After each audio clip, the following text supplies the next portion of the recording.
Momento de saludar a Gabriel Merino, analista internacional. Gabriel, querido, ¿cómo estás? Hola Lucas, querido, ¿todo bien? Muy bien. Bueno, hiciste una nota en Tectónicos, un sitio que venimos siguiendo con Gustavo BNG, muchos amigos de la casa, que da cuenta de el pulso global que se reconfigura y que el centro, o el eje mundial, el centro del mundo, deja de estar en el Atlántico y pasa a estar en Eurasia. ¿Es así?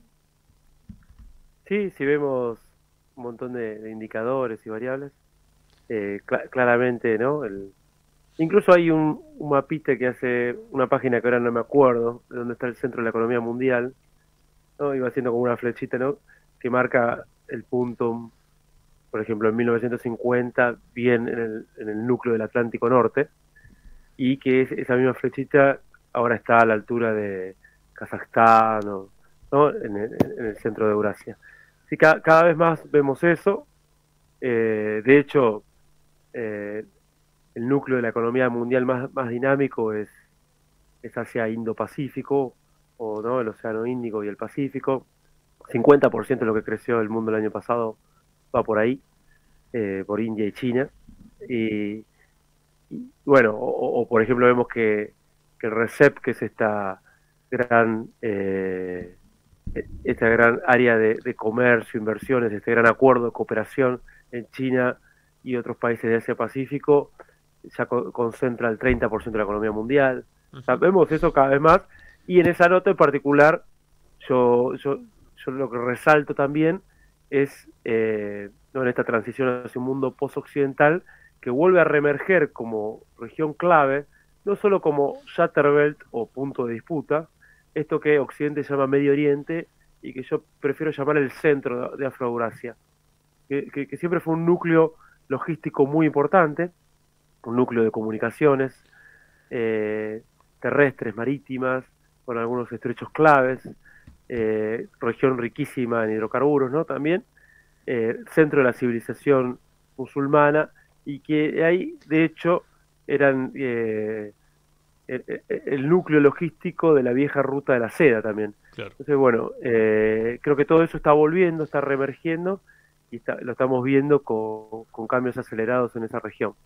Qué esfuerzo que hay que hacer, ¿no? En los programas de estudio, en las escuelas secundarias, como para poder entender este mundo.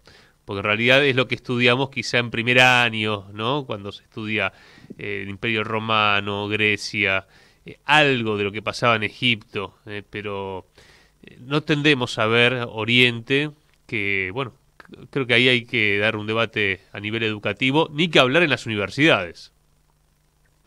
Sí, nosotros tenemos directamente una narrativa colonial, ¿no? De lo que es de la historia universal. Claro. Confundimos la historia europea con la historia universal. Seguimos dando como si existiera eso en el mundo, antigua, media, moderna, contemporánea. Ujú. Una ridiculez total, porque son las edades históricas basadas en la historia europea. Decimos que mientras Europa estaba en la Edad Media, que fue su proceso de periferialización, post caída del Imperio Romano, que es un proceso que, ¿no? Una Europa muy empobrecida en esta Eurasia, pero que a la vez estaba conectada, pero que era una periferia de Eurasia. Eh, Pensemos que el mundo musulmán, el mundo islámico, los otomanos, estaban en plena edad clásica, ¿no? Desarrollando el comercio, desarrollando la aritmética, la óptica, articulando la ruta de la seda desde Marruecos, ¿no? Hasta China. También por eso hay toda una franja ahí hasta Indonesia del islamismo. O China estaba desarrollando algunos de los inventos claves que determinaron el devenir de la humanidad, ¿no? Como la imprenta, como el papel moneda también. Bueno, entonces nosotros tenemos sí, una visión súper eurocéntrica que nos impide entender el mundo. Yo siempre doy un dato para que cuando doy algunos cursos, como para empezar a romper cabezas. Digamos, al principio del siglo XIX, China representaba el 33% de la economía mundial. Principio del siglo XIX. Nosotros todo lo que vemos en la escuela del siglo XIX es la revolución industrial inglesa, la revolución francesa, y creemos que ahí estaba el centro del mundo. Bueno, la principal economía, y donde mira Adam Smith cuando escribe La riqueza de las naciones como una gran economía, una supereconomía del otro lado del Atlántico, es China. Entonces, eso, viste, como que no lo tenemos presente, y bueno, tenemos una historia colonial, ¿no? Ujú. Y bueno, y ni que hablar en el periodismo, es que hay que hacer siempre un trabajo como para poder contar lo que está pasando en el mundo. A ver, algunos hechos últimos. Ayer se vio a una autoridad del Estado de Israel con miles de fanáticos ortodoxos invadiendo la mezquita de Al-Aqsa en una nueva provocación del Estado sionista contra la religión, que es aparte la religión más digamos, con más cantidad de fieles, entiendo, ¿no? De lo que son las religiones monoteístas, es decir, faltándole el respeto al mundo musulmán porque justamente es el espacio sagrado para los musulmanes en la vieja Jerusalén.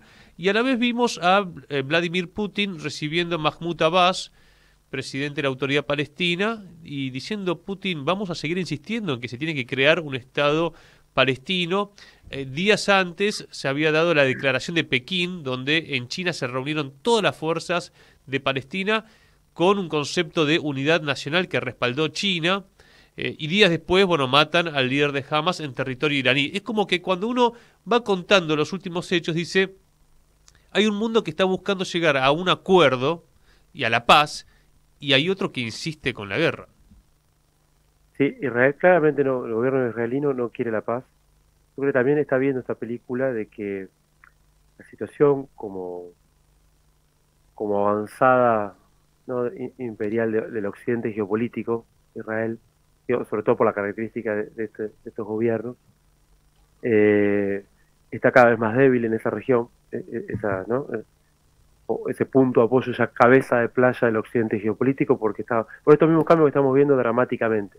Si pensemos que 4 países de esa región, del Medio Oriente o del centro de Afroeurasia, como yo le llamo, eh, se incorporaron a los BRICS, ¿no? Entre ellos, bueno, Egipto, Arabia Saudita, Irán y Emiratos Árabes Unidos, que Irán y Arabia Saudita, dos adversarios históricos de la región, acordaron, bajo la mediación de China, restablecer puentes diplomáticos, volver a coordinar la política en Medio Oriente.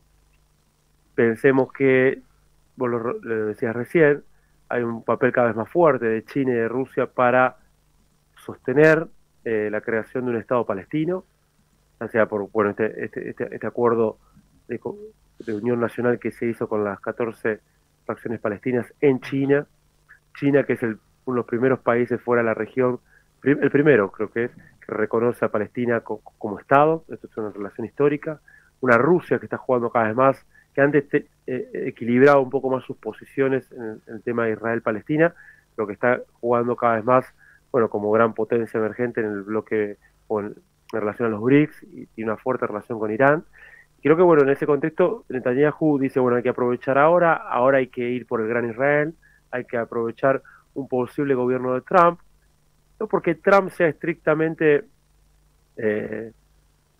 lo mismo que Netanyahu, pero sí es cierto que durante esos gobiernos asumen un conjunto de neoconservadores, Uh -huh. en su momento John Bolton, Mike Pompeo, Mike Pence, que están de acuerdo con ir por un gran Israel y eliminar lo que quede de Palestina. Entonces va por eso, va para tratar de Disculpa, consolidar, bueno, Gabriel, el gran Israel sería liquidar a todos los palestinos en todo. Franja de Gaza, sería una limpieza étnica, como otrora lo pensaban los nazis, pero bueno, ahora con los israelíes, con los colonos al frente, que en realidad los colonos son los que están ilegalmente en tierra palestina, pero avanzar definitivamente sobre Franja de Gaza y Cisjordania. Sí, en medio de una locura, pero hay un planteo en ese sentido. Obviamente que el plan acepta que parte de esa población palestina quede dentro de un Estado de Israel, pero sería fuerza, ¿no?, de represión y bueno, lo que estamos viendo. No por nada, Sudáfrica presentó de la Corte Suprema Internacional una denuncia por genocidio, por práctica genocida a Israel, y también Brasil se pronunció en el mismo sentido. Digamos, el Lula de Brasil fue muy enfático. El Brasil de Lula, perdón, dije al revés, fue muy enfático en ese sentido. Entonces hay un plan ahí muy claro, y cada vez entonces eso lo obliga a Netanyahu a acordar con los sectores más extremistas, porque hay muchos sectores israelíes que no quieren saber nada con esa idea, que eso incluso agudiza un problema de inestabilidad muy profundo, un conflicto que va a ser muy profundo, una guerra muy profunda.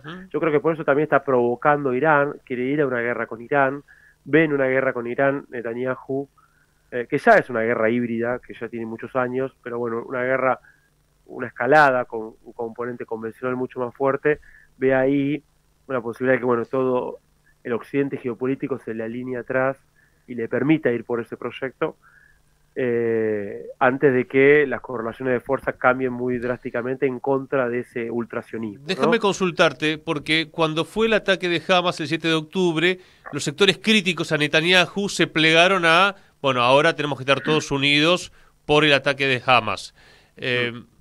¿Está cambiando eso? Porque, a ver, me imagino que también, a ver, hay muchos sectores críticos en Israel, y hay quienes dicen queremos vivir en paz. En algún momento hay que poder soñar con la paz. Sí, yo creo que eso justamente está creciendo. Es cierto, el atentado terrorista de Hamas como que unificó posiciones, por lo menos coyunturalmente, de un gobierno que, recordemos, estaba en crisis ya en ese momento, con fuertes movilizaciones, con problemas con el Poder Judicial, con acusaciones, ¿no?, de ir a un gobierno cada vez más autoritario, dictatorial. Y bueno, ese atentado le permitió como, por lo menos, solucionar coyunturalmente esa crisis y tener apoyo de un conjunto de fracciones críticas, que aún sionistas, pero que tienen una mirada, porque incluso en el occidente geopolítico eso está partido, o sea, para las fuerzas globalistas, incluso para los halcones liberales que están con Biden, cerrar esa puerta a la negociación con el mundo musulmán es muy malo, porque le genera a Estados Unidos un problema de desequilibrio, de influencia y de poder en Medio Oriente. O sea, le corta Claro. mucho la relación con ese mundo musulmán. Incluso porque ahora vemos a una Turquía cada vez más jugando en relación a ese Bueno, mundo claro, Turquía musulmán. lo que dijo es o la termina Israel o la invadimos. Y eso Finalmente, es fuerte porque es una potencia, es una gran país de la OTAN, es de la Turquía. OTAN, O tal sea, no es cual. cualquier país, no es lo mismo que Irán. Y es una potencia, 80 millones de habitantes, una de las grandes potencias de la región. Finalmente, venimos un toque para la región Venezuela. ¿Qué apuntarías? Ayer charlamos con Francisco González, un compañero que nos hizo todo un panorama de cómo se está terminando el escrutinio, como en cualquier nación que va a elecciones, pero bueno, en la política argentina se ha estigmatizado a Venezuela, ni que hablar en los medios de comunicación. ¿Cómo ver la cuestión geopolítica y cómo ves las próximas semanas y sobre todo porque en noviembre vota Estados Unidos y sabemos que eso va a jugar en toda la región, ¿no? Sí, bueno, ahí das un dato clave, ¿no? Vota Estados Unidos, hay una idea de que un escenario que gana Trump, y es justamente estos mismos neocon que están apuntando sobre Israel podrían, ¿no?, apuntar otra vez, y lo dijo el propio Trump, ¿no? En eso sí Trump está bastante de acuerdo en avanzar mucho más fuerte en Venezuela, aunque hay que ver qué implica eso y a qué costo, porque tampoco creo que lo va a apoyar Brasil en esa aventura y tampoco Colombia, pero bueno, hay una idea de presionar hacia un cambio de régimen más fuerte. Creo que ese escenario es un primer dato clave. Otra cuestión que es necesario comprender a Venezuela, porque algunos hay un análisis como institucionalista de Venezuela medio ingenuo, por decirlo de alguna manera, es que ahí se desarrolla desde 2015-16 un foco de la guerra mundial híbrida, ¿no? Entonces, donde están estos focos, por lo general los territorios sufren, o sea, estamos hablando de Ucrania, Israel, Palestina y Medio Oriente. Esto, cuando hay un foco en este sentido de guerra mundial híbrida, lo primero que se produce es una profunda crisis. El propio Washington Post dice que la guerra económica contra Venezuela, que fue que impulsó Estados Unidos, el Washington Post es el diario del establishment, ¿no?, de Washington, dice que la guerra económica produjo 3 veces los efectos negativos de la recesión de los años 30 de Estados Unidos. O sea, una caída del 75% del PBI. Esa guerra económica, que es parte de esta guerra híbrida, es un dato clave para entender qué pasa en Venezuela. yo creo que ahí está, el tema es que se está viendo que esa guerra económica, que tiene en Cuba un foco, en Venezuela otro foco, en Irán otro foco, y en Rusia también, a partir de 2022, empieza a ser cada vez más contraproducente. No solo porque no genera esos cambios de regímenes que intenta producir esa guerra económica, sino que aceleran tendencias en contra de la hegemonía estadounidense en materia financiera, monetaria. Entonces también lo que se está viendo es que hay una Venezuela que pudo empezar a reconstruirse, al menos mínimamente. Después podemos estar de acuerdo o no con la política, el régimen, pero no estamos discutiendo eso. Hay que hacer una cuestión más analítica. Hay una Venezuela que está reconstruyéndose y que tiene ahora una plataforma BRICS, una plataforma mundial, una dinámica que puede generar, digamos, otro esquema y otro marco de alianzas y otras posibilidades, y que también hay una idea de que hay que frenar con eso. Mira, yo doy una cuestión que para mí es clave, un dato clave.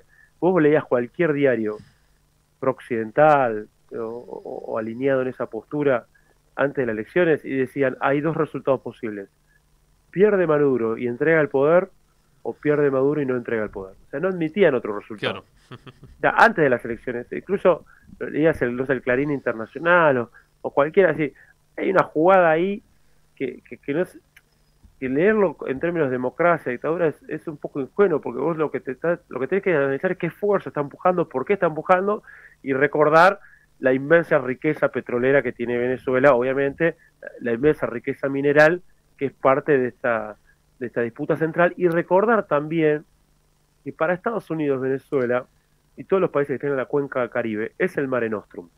Fíjate, todas las intervenciones directas, militares, y todas las cuestiones más agresivas e inmediatas, con la invasión a Panamá y otras que se dieron, esa región es considerada desde la geopolítica estadounidense, de los escritos, de sus libros, como una región propia. El Mar Caribe es a los Estados Unidos lo que el Mediterráneo el Imperio Romano, tal cual. Exactamente. Eso lo dicen, pero lo dicen los propios escritores de la geopolítica y la geoestrategia estadounidense, incluso dividen, o sea, diferencian digamos, del Orinoco, un poco al norte del Amazonas para arriba, incluyendo Colombia, es parte de la América anglosajona, y como Cohen, ¿no? Por ejemplo, o Angloamérica y el Caribe, dice, y hacia el sur ya es otra región geopolítica que es Sudamérica. Entonces, ya lo ponen como parte de la región geopolítica que es directamente propia o del núcleo de los Estados Unidos, donde no puede